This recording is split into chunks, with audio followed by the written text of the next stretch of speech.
Hello students, welcome back to my channel Lightup Knowledge and very warm welcome to today's video.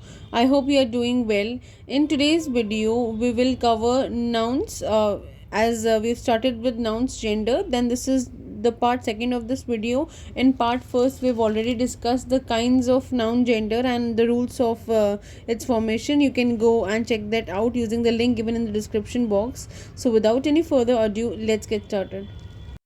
So this video relates to the advanced features of common gender. We have already discussed the meaning of common gender, that it relates to both male and female species. That's why it's common. Okay, the first point says that most of the nouns denoting professions or occupations are said to be of common gender. So whenever we'll talk about a profession or an occupation, it will always be a common gender. If you take an example, doctor, you cannot recognize that it is a male or it is a female. Okay, it refers to both. For example, artist, author, captain, cook, dancer, doctor, editor, enemy, engineer, lawyer, lecturer, musician, novelist, principal, politician, scientist, secretary, speaker, writer, etc. You cannot recognize whether we are referring to male or female. If you look some examples here.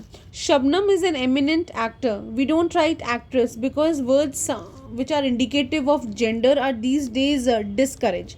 If you see another example here, Sarojini Naidu was a great poet. We don't write poetess. If you write poetess, that is now discouraged. It's not wrong, but it is discouraged. So we use poet for both males and females. So we refer to like poet or an actor or any of these mentioned nouns as a common gender.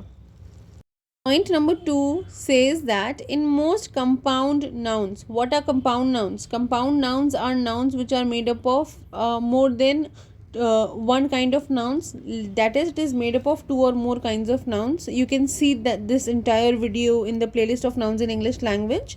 So what do we do in compound nouns? Earlier we used to write like noun plus man or woman, but now we prefer noun plus person, simply, directly. Okay, we don't write noun plus man or person. We don't indicate gender in compound noun too. For example, we don't say businessman or a businesswoman, rather we prefer to say business person. Similarly with chairman or chairwoman, we don't prefer to say man and woman. We prefer to say he is a chairperson, she is a chairperson. Next is sportsman or sportswoman. Here also we don't use man and women, but we use sportsperson, business person, chairperson. We don't indicate gender with common nouns. Third point says that nouns which denotes a certain caste or a community or religion or nationality are of common gender. Okay, they don't have any gender to it. You specify using another noun to refer to someone as a male or female, but those completely nouns which denotes caste, community, religion or nationality are common nouns. For example, he or she is a Brahmin, Rajput, Muslim or Indian. Muslim could be a male or female. Similarly with Indian, Rajput and Brahmin. So yes guys, that was all for today's video. I hope you understood it, you found it useful. If you did, please like, share and subscribe to my channel, and don't forget to press that bell icon so that you can get regular updates of the videos that I upload. So I will link all the important details in the description box, all the important playlists in the description box. So keep learning and keep growing.